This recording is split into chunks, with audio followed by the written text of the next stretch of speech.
కూడా మాకు అందుబాటులో ఉంటుంటారు సార్.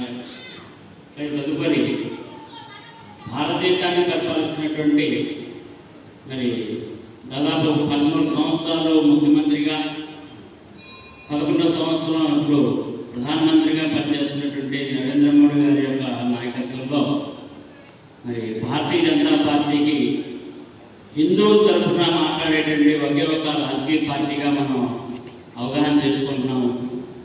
కేవలము అనేక రాజకీయ పార్టీలు మన భారతదేశంలో ఉన్నా కానీ హిందువుల్ని అనగతొక్కడానికి ప్రయత్నం చేస్తున్నాయి. అందులో ఒక మన నరేంద్ర మోడీ గారు మాత్రమే సనాతన ధర్మాన్ని కాపాడుతూ హిందువుల్ని రక్షిస్తూ వస్తున్నారు. ఇప్పుడు కూడా ఇంకా వారి యొక్క నాయకత్వాన్ని 2047 దాకా ఉండాలని నేను కోరుకుంటున్నాను. అటువంటి భారతీయ జనతా పార్టీ లీడర్గా నాయకులుగా ఉన్నటువంటి గుంటూరు జిల్లాకి వనమా నరేంద్ర గారు ప్రెసిడెంట్గా పనిచేస్తున్నారు. వారిని కొద్దిసేపు మాట్లాడవలసిందిగా